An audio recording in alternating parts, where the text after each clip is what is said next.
여러분 안녕하세요. 자, 이번 시간에 미시경제학의 선호와 무차별 곡선과 관련해 가지고요. 몇 문제를 풀어보도록 하겠습니다. 문제 난이도는요. 여기 나와 있는 것처럼 난이도 별 2개. 그러니까 뭐 아주 기초적인 건 아니지만 그래도 뭐 어렵다 할 수 없는 그런 문제가 되겠습니다. 같이 한번 체크해 보도록 하겠습니다. 자, 문제를 보시면 선호 체계가 이행성을 가지고 있을 때 여러분 이행성이라는 게 뭔가 한번 생각해 보시고요.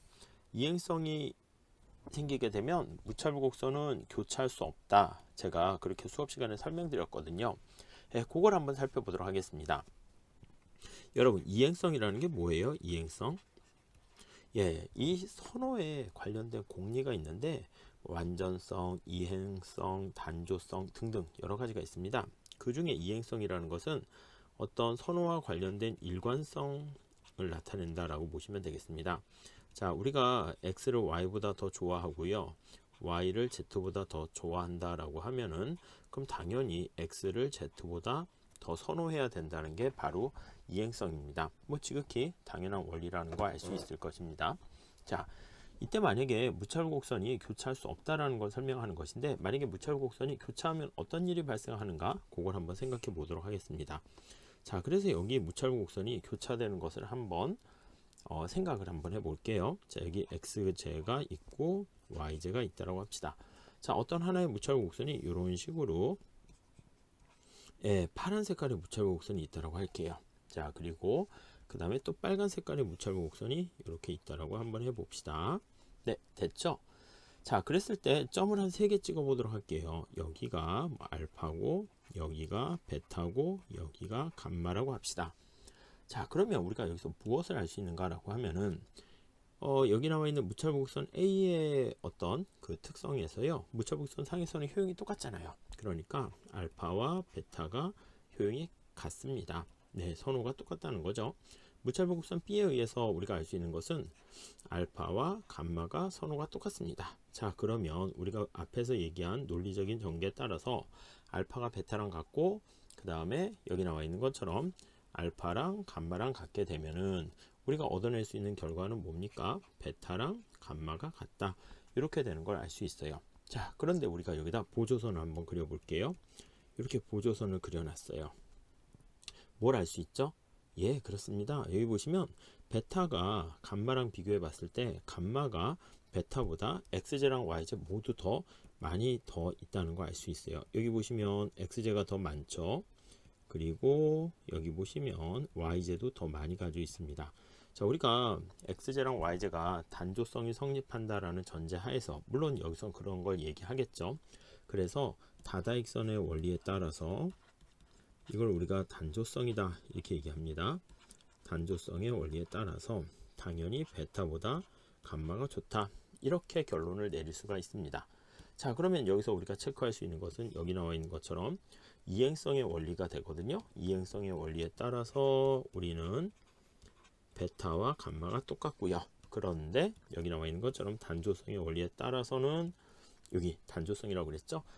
네, 베타보다 감마가 더 효용이 크다라는 걸 알 수 있습니다. 결국 이 얘기는 무슨 말이냐면 무차별 곡선은 교차할 수가 없다라는 결론을 초래한다라고 생각하시면 되겠습니다. 네, 그렇게 정리하시면 되겠고요. 자, 다음 두 번째 문제를 한번 풀어볼게요.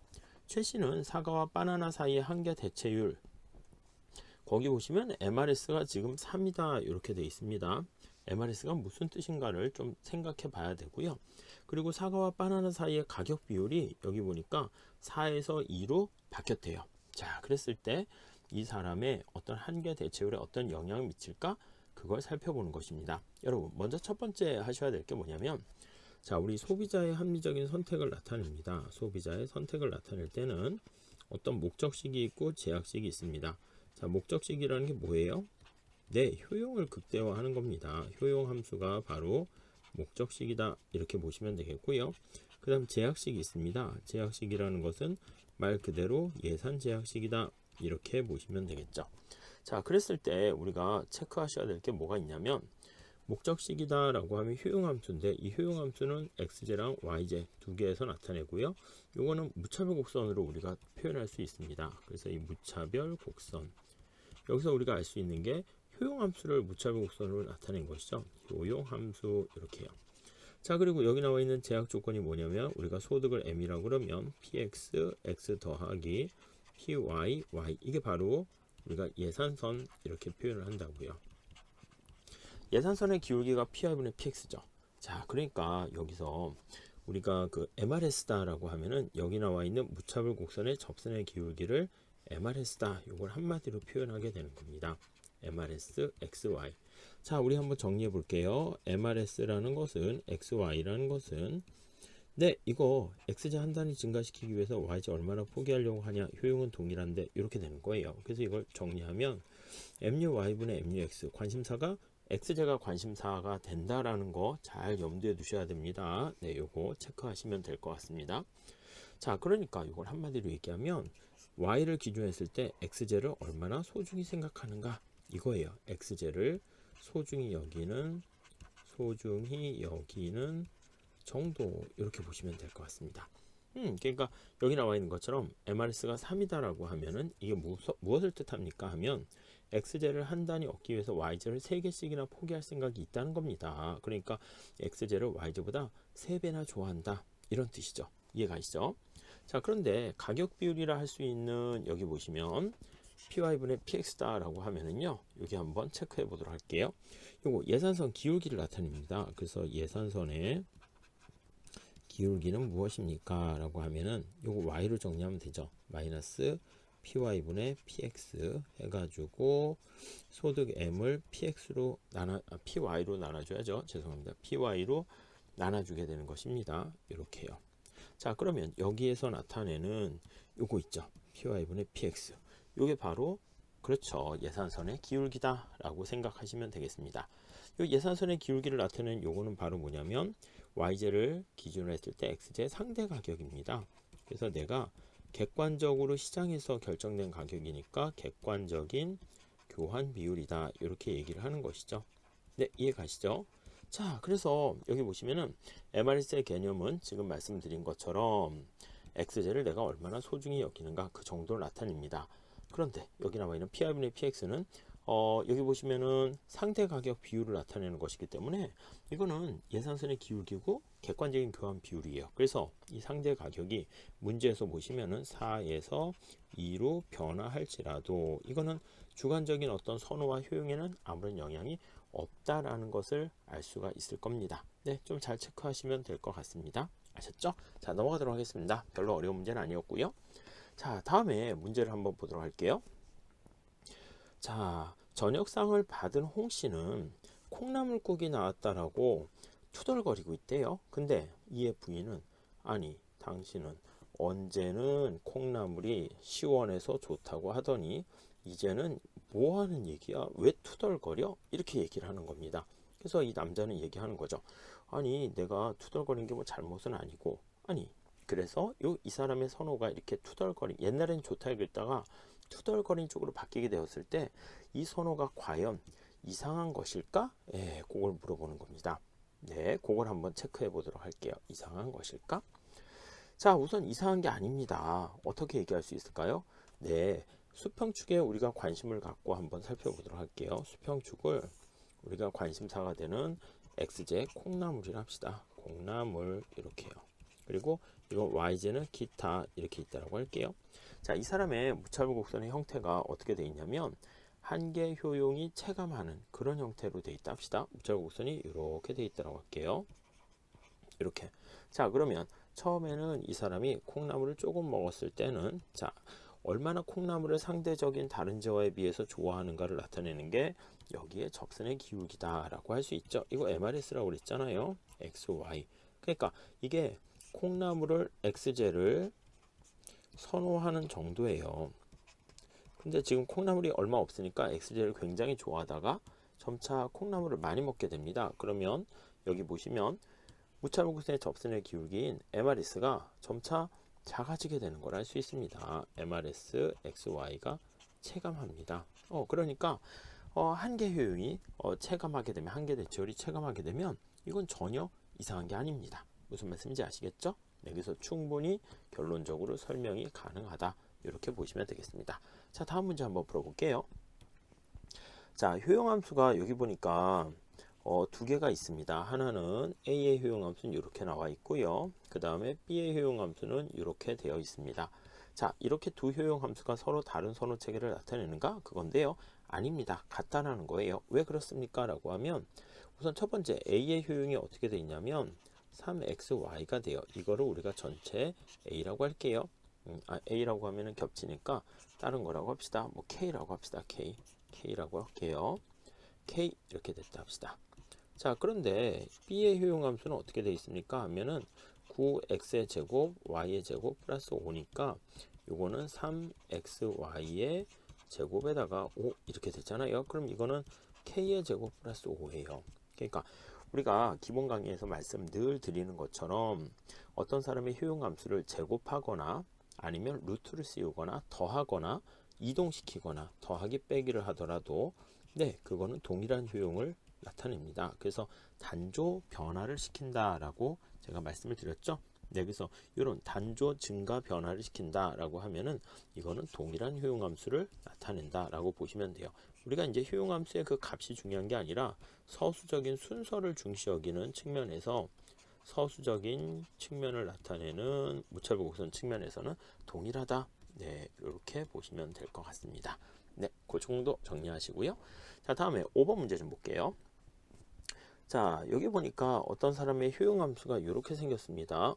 완전 대체가 불가능한 완전 보완제 형태죠. 자, 무차별 곡선 어떻게 생겼습니까? 라고 하면은 우리가 기본적으로 알고 있습니다. 효용함수가 여기 다시 쓸게요. 자, 이렇게 있어서 x의 제곱 y 이렇게 있습니다. 그러면 첫 번째 체크하셔야 될 거는 요거. 무차별 곡선이 L자 형태가 되는구나 라는 거 하나 아셔야 되고요. L자 형태일 때 여기서 요거 두 개 같을 때가 꺾인다라는 거 생각해 주시면 될 것 같습니다. 자, 그러면 여기다가 그림을 살짝 그리게 되면은요. 네, 여기 x가 되고 여기 y가 됩니다. 자, 그럼 요거 두 개 같을 때에서 효용이 같아진다라는 거 생각해 보시면은 요거요. 두 개 같을 때에서 자, 그러면은 어디서 같아집니까? 예, 그렇죠. 여기 보시면 x의 제곱은 y에서 꺾임 이렇게 보시면 되겠습니다. 꺾임. 네, 그러면 y는 x 제곱에서 꺾이니까 모양 자체가 이렇게 꺾이는 거예요. 이렇게. 이게 y는 x 제곱이 되잖아요. 그래서 x가 1일 때 여기 보시면 2고요. 그리고 2일 때는 4고요. 그림을 좀 정확하게 그리면 더 좋긴 하겠지만 오히려 이렇게 그리는 게 더 공부하는 데 도움이 될 수 있을 것 같아서요. 3일 때는 9고요. 이렇게 되는 겁니다. 그렇죠. 뭐 시각적으로 정확하게 그려도 뭐 될 수 있을 것 같긴 해요. 네, 그러면 L자가 여기서 이렇게 꺾이네요. 그리고 L자가 여기서 꺾이고 L자가 여기서 꺾인다라는 거 알 수가 있겠습니다. 뭐 그 정도 제가 설명드릴 수 있을 것 같습니다. 별로 어려운 얘기는 아니죠. 네, 그렇게 정리하시죠. 자, 다음 문제 보겠습니다. 자, 다음 문제는 소비자가의 어떤 선호 체계를 나타내는 겁니다. 선호 체계를 무차별 곡선으로 나타내는 것이죠. 자, 그때 김 씨는 술과 밥에서 느끼는 한계 효용이 소비량이 늘어날수록 더 커지게 된대요. 이건 무슨 말이에요? 술과 밥에서 느끼는 한계 효용이 더 커진다는 것은 거기 보시면 한 상품의 한계 효용은 다른 상품의 소비량에 영향을 미치지 않는다는 전제하에서 소비를 하면 할수록 더 좋아진다. 이렇게 보시면 될 것 같습니다. 네, 그러면 요거를 어떻게 표현을 해야 될까요? 식으로 표현을 한다라고 하면요. 자, 우선 1번 문제를 한번 생각해 보면 효용함수가 만약에 루트 xy다라고 하면 이건 모양이 어떻게 됩니까? x에 대해서 한계 효용이 이렇게 체감적으로 증가합니다. y에 대한 한계 효용도 체감적으로 증가합니다. 그렇죠? 이런 형태가 아닙니다. 예를 들면 저거는 어떻게 표현할 수 있냐면 효용함수가 x의 제곱, y의 제곱 이렇게요. 그래서 어떤 한 사람의 어떤 한 상품의 한계 효용이 다른 상품의 효용에 영향을 받지 않는다고 가정을 하고 있기 때문에 요거요. 이렇게 되어 있기 때문에 우리는 이런 식의 효용함수를 쓸 수 있다라고 볼 수가 있겠습니다. 그렇죠? 네, 여기를 보시면 지워서요. 여기 보시면 이런 식의 효용함수를 쓴다라는 걸 알 수 있어요. 그럼 어떻게 돼요? 한계 효용이 체증하는 거 알 수 있죠. 그래서 모양을 그리게 되면 x가 있을 때 효용은 이렇게 체증적으로 증가하고요. y에 대해서도 효용은 체증적으로 증가하는 거 알 수가 있습니다. 자, 여러분, 요거 무찰보 곡선을 나타내면 어떻게 나타낼 수 있을까요? 요거요. 그렇죠. 이게 직접 원에 대한 형태인데 직접 그리기가 힘들기 때문에 MRS를 구해봅니다. MRS XY를 구해봐요. 그래서 분자는 X로 미분하고 분모는 Y로 미분해요. X로 미분하면 2X죠. Y로 미분하면 2Y죠. 그러니까 Y분의 X가 돼가지고 한계 대체율은 체증한다라는 것을 알 수가 있게 되겠습니다. 자, 한계 대체율이 체증하면 그림을 한번 그려볼까요? 네. 자, 그러면 여기 보시면 여기가 x라고 그러고 여기가 y라고 그러면 한계 대체율이 체증한다 라고 하려면 바로 무찰보 곡선이 원점에 대해서 이렇게 눈을 여기다 가지고 보시면 되겠죠. 이렇게 보시면 오목한 형태가 되어야 된다 라는 것을 알 수가 있겠습니다. 그래야지 접선의 기울기를 봤을 때 처음에는 이렇게 완만한 형태를 보이다가 점차 가파른 형태를 보이는 거 확인할 수가 있겠습니다. 네, 그 정도 정리하시면 되겠습니다. 자, 다음에 두 번째는요, 간단해서 따로 설명을 드리진 않을게요. 여기 보시면 이 씨는 어떤 칵테일을 만드는데 자신이 고하는 칵테일인데요, 막걸리 한 잔에 고량주 반 잔을 섞는 정확한 비율. 네, 어떤 형태가 됩니까? 네, 그렇죠. 한개 완전 보완제인 그런 형태, L자 형태가 되겠죠. 그래서 완전 보완제 형태의 무차별 곡선을 그리시면 되겠습니다. 그래서 대략적인 그림을 그린다라고 하면은 고량주를 어떻게 x축에다 놓을까요? 고량주를 x축에다 놓으면 x가 고량주, 그리고 y축에다가는 막걸리 이렇게 놓는다라고 할게요. 그럼 고량주 2분의 1에 막걸리 하나가 대입돼야 되니까 이렇게 2분의 1로 돼서 이렇게 결합 비율만 찾아내시면 되겠습니다. 그래서 여기를 따라가는 결합 비율에 맞춰서 무차별 곡선은 이런 식으로 된다라는 거 확인할 수가 있겠습니다. 네, 별로 어려운 문제는 아니었고요. 간단한 문제들을 중심으로 해서 복습을 할 수 있도록 아니면 혹은 공부하는 과정에서 풀어보는 그런 시간을 갖게 되었습니다. 차차 뭐 다양한 문제들을요, 시간이 나는 족족 올려보도록 할 테니까 여러분들 공부하시는데 조금이나 도움이 되었으면 좋겠습니다. 자, 그럼 다음 시간에 또 뵙도록 하겠습니다.